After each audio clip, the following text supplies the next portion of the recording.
नमस्कार। देश दुनिया की खबरों के साथ मैं रवीश कुमार और आप देखना शुरू कर चुके हैं समाचार। आज हम बात करेंगे उन मुद्दों की जो शायद हेडलाइन में छोटे हों लेकिन असर में बहुत बड़े। तो शुरू करते हैं आज का समाचार। क्या बिहार में अब सिर्फ एक ही नेता का सिक्का चलेगा और क्या ट्रंप की एक चेतावनी ने दुनिया को तीसरे विश्व युद्ध से बचा लिया? आज की बड़ी खबरें हिला देने वाली हैं। बिहार में सम्राट का राज। बिहार की राजनीति में बड़ा धमाका हुआ है। नए मुख्यमंत्री सम्राट चौधरी ने अपने पास 29 विभाग रखकर यह साफ कर दिया है कि राज्य के असली बॉस वही हैं। गृह से लेकर स्वास्थ्य तक सब कुछ अब उनके सीधे कंट्रोल में होगा। नीतीश कुमार का नया अवतार। नीतीश कुमार ने इस्तीफा देते ही अपना डिजिटल बायो बदल लिया है। जेडीयू इसे त्याग बता रही है, लेकिन राजनीतिक पंडित इसे किसी बड़े मास्टर स्ट्रोक की आहट मान रहे हैं। क्या नीतीश फिर से कोई नई चाल चलने वाले हैं? चीन की जासूसी का पर्दाफाश। हॉर्मुज में पकड़े गए चीनी जहाज ने सनसनी फैला दी है। इस पर लदे अत्याधुनिक जासूसी उपकरणों ने साबित कर दिया है कि चीन समुद्र में अमेरिका को घेरने की बड़ी प्लानिंग कर रहा है। बिहार में सम्राट युग की शुरुआत। 29 मंत्रालयों के साथ चौंकाने वाला फैसला।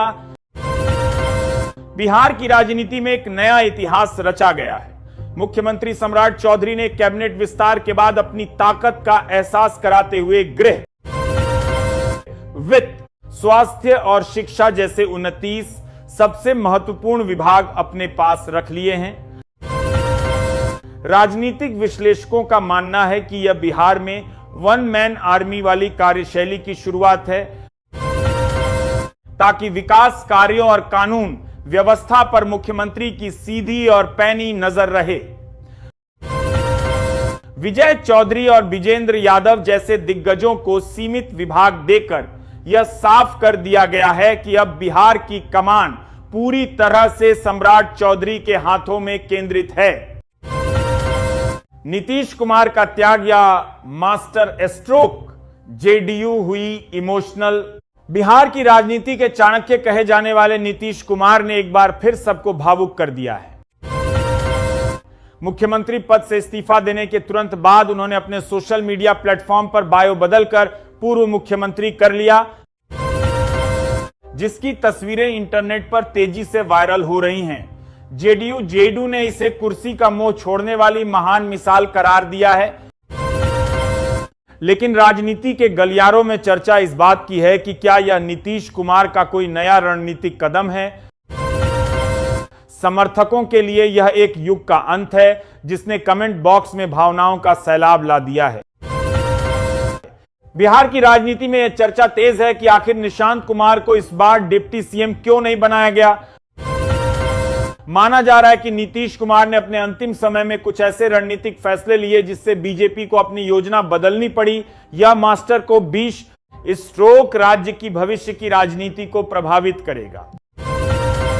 हॉर्मुज में ट्रंप की लक्ष्मण रेखा। ईरान के 8 लड़ाकू जहाज पीछे हटे। मिडिल ईस्ट में तनाव उस समय अपने चरम पर पहुंच गया जब ईरान के 8 शक्तिशाली लड़ाकू जहाजों ने हॉर्मुज जल अड़मरू मध्य की ओर कूच किया। पूरी दुनिया की नजरें इस बात पर टिकी थीं कि क्या ट्रंप की चेतावनी काम करेगी। जैसे ही ईरानी बेड़ा ट्रंप द्वारा निर्धारित रणनीतिक लक्ष्मण रेखा के करीब पहुंचा, अमेरिकी नौसेना के कड़े रुख और हवाई चेतावनी के बाद ईरान को अपने कदम पीछे खींचने पड़े। ट्रंप की नो टॉलरेंस नीति ने फिलहाल एक बड़े वैश्विक युद्ध को टाल दिया है, लेकिन कच्चे तेल की कीमतों में इस तनाव के कारण भारी उछाल देखा जा रहा है। चीनी जासूसी जहाज का बड़ा खुलासा। अमेरिका और चीन में समुद्र के बीच कोल्ड वॉर। हॉर्मुज स्ट्रेट पर अमेरिकी नाकाबंदी को चुनौती देने वाले चीनी जहाज झांग हे को लेकर एक सनसनीखेज रिपोर्ट सामने आई है। खुफिया सैटेलाइट तस्वीरों से पता चला है कि इस जहाज पर कोई सामान्य व्यापारिक सामान नहीं, बल्कि अत्याधुनिक इलेक्ट्रॉनिक जैमर्स और रणनीतिक रसद लदी थी। विशेषज्ञों का मानना है कि चीन इस रास्ते से ईरान को तकनीकी मदद पहुंचाने की कोशिश कर रहा था। इस खुलासे ने वॉशिंगटन से बीजिंग तक खलबली मचा दी है और अब समुद्र के भीतर जासूसी और वर्चस्व की यह जंग एक नए और खतरनाक मोड़ पर पहुंच गई है। भारत के लिए मलक्का जलमरूम ध्यम मलक्का स्ट्रेट की सुरक्षा अब चिंता का विषय बन गई है, क्योंकि अगर इस रूट की नाकाबंदी होती है तो देश की तेल और सेमीकंडक्टर सप्लाई पूरी तरह ठप हो जाएगी। भारत अपनी कारों, मोबाइल और ऊर्जा जरूरतों के लिए इसी समुद्री मार्ग पर निर्भर है। सुरक्षा विशेषज्ञ अब हिंद महासागर में वैकल्पिक मार्गों और नौसेना की मौजूदगी बढ़ाने की वकालत कर रहे हैं। अंतर्राष्ट्रीय राजनीति में तुर्की के राष्ट्रपति एर्दोगन ने ईरान को दरकिनार कर खाड़ी क्षेत्र में एक नई तेल पाइपलाइन बिछाने के प्रोजेक्ट पर काम शुरू कर दिया है। इस पाइपलाइन का लक्ष्य खाड़ी देशों के तेल को सीधे यूरोपीय बाजारों तक पहुंचाना है, जिससे ईरान का एकाधिकार खत्म हो जाएगा। यह प्रोजेक्ट आने वाले समय में वैश्विक ऊर्जा राजनीति का नक्शा बदल सकता है। दुनिया के सैन्य इतिहास में पहली बार रोबोटिक सेना ने एक महत्वपूर्ण जंग जीत ली है, जिससे भारत के एक मित्र देश को अपनी जमीन गंवानी पड़ी है। इस युद्ध में आर्टिफिशियल इंटेलिजेंसेस और हथियारों से लैस रोबोट्स ने दुश्मन की सुरक्षा पंक्तियों को ध्वस्त कर दिया। यह घटना भविष्य के युद्धों में मानव सैनिकों के स्थान पर मशीनों के बढ़ते उपयोग का एक डरावना और प्रभावी उदाहरण है। दिल्ली के कई इलाकों में 15 और 16 अप्रैल को पानी की भारी किल्लत रहेगी, क्योंकि दिल्ली जल बोर्ड पाइपलाइनों की मरम्मत का काम कर रहा है। प्रभावित इलाकों में सिविल लाइंस, करोल बाग और मध्य दिल्ली के कई हिस्से शामिल हैं। प्रशासन ने लोगों से पानी का टैंकर मंगवाने या पहले से स्टॉक रखने की अपील की है। केंद्र सरकार ने आम आदमी पार्टी के सांसद राघव चड्ढा की सुरक्षा बढ़ाते हुए उन्हें जेड कैटेगरी की सुरक्षा दी है। हाल ही में पंजाब सरकार द्वारा उनकी सुरक्षा वापस लिए जाने के बाद केंद्र ने खुफिया इनपुट के आधार पर यह फैसला लिया। अब उनकी सुरक्षा का जिम्मा केंद्रीय सुरक्षा बलों के पास होगा। एलपीजी गैस उपभोक्ताओं के लिए बड़ी खबर है कि सिलेंडर की सप्लाई चेन में आई बाधा को दूर होने में अभी 1 से 2 महीने का समय लग सकता है। तकनीकी दिक्कतों के कारण बुकिंग के बाद डिलीवरी में देरी हो रही है। गैस कंपनियों ने आश्वासन की तकनीकी तरफ 2 महीने का समय लग सकता है। इंसा दिया है कि वे बैकबोन सप्लाई को जल्द से जल्द बहाल करने की कोशिश कर रही हैं। ट्रंप और ईरान के बीच वार्ता की आहट, मध्यस्थ बनेगा पाकिस्तान। अमेरिकी राष्ट्रपति डोनाल्ड ट्रंप ने एक बड़ा कूटनीतिक संकेत देते हुए कहा है कि वे ईरान के साथ नए सिरे से परमाणु समझौते और व्यापारिक संबंधों पर चर्चा करने के लिए तैयार हैं। इस पूरी प्रक्रिया में सबसे चौंकाने वाला मोड़ यह है कि पाकिस्तान इस समय दोनों देशों के बीच मध्यस्थ मीडिएटर की भूमिका निभाने की रेस में सबसे आगे दिखाई दे रहा है। रणनीतिक विशेषज्ञों का मानना है कि यदि यह बातचीत सफल होती है तो ईरान पर लगे कड़े आर्थिक प्रतिबंध हट सकते हैं। इसका सीधा और सकारात्मक असर वैश्विक तेल बाजार पर पड़ेगा, जिससे कच्चे तेल की कीमतों में भारी गिरावट आने की पूरी संभावना है। भारत जैसे देशों के लिए यह एक बड़ी आर्थिक राहत की खबर हो सकती है, जो अपनी ऊर्जा जरूरतों के लिए तेल आयात पर भारी निर्भर हैं। चीन ईरान के सैन्य गठजोड़ का बड़ा खुलासा, जासूसी सैटेलाइट से हुआ हमला।